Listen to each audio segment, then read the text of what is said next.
the story starts off kind of 10 years later. You get a little peek into Dora and who she was and the origin story and the Dora that we know and love. You even get to hear the theme song. But it's 10 years later, and Dora's parents are on a new discovery, but they don't want her to come along because she's too naive and too young, and so they sent her to live with Diego. Diego left 10 years ago, though. He's now assimilated to society. Dora doesn't even have a phone. She doesn't know what's up. She goes to high school. She's a fish out of water. Yeah. Then all of a sudden, her parents get kidnapped.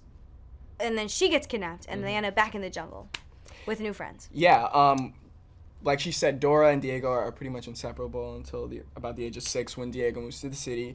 And when we catch up with them and they reunite 10 years later and they're both teenagers, Diego is a little lost in high school and just trying to go with the flow and trying to really just worried about being Mr. Cool and worried about just fitting in because, you know, it's high school and sometimes it can be easier to just try and fit in with all the other fish. But Dora comes and obviously has no social constructs at all and is just like unapologetically herself, and she's like, "Hi, I'm Dora" to everyone, and he's just like cringing at every time she opens her mouth. It's like a cringe moment for him. But we see a really interesting arc. I think Dora helps every other character in the whole movie just really find themselves and realize what's really important, which is the real treasure is friendship and relationships and family and love.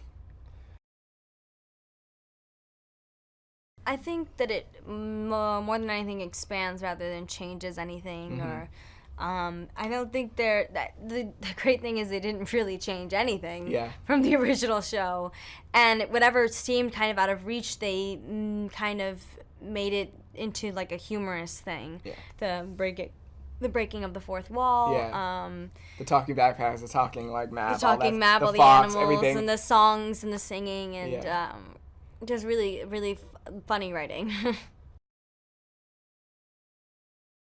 I feel all warm and fuzzy inside about it. I mean, it's a feeling I can't really explain yet. I feel like I really got to grasp it when we had our screening in Miami and we were just surrounded by Latinos all and around, children and, my and family, the perfect audience, and really thoroughly enjoying it. And it's a thing that, like, you know, you search your whole life for a place where you fit in and where you feel comfortable being yourself 100%. And this is definitely one of those movies where, you know, even on the press tour, everyone makes you feel so welcome and warm. I think a moment that really touched me was in Miami. I would feel like I saw like 20 little boys who could have been my little brother. Like they looked just like me, just like a younger version of me, and I was just like, this is amazing. Like, so cute. I think they can expect a lot of laughs.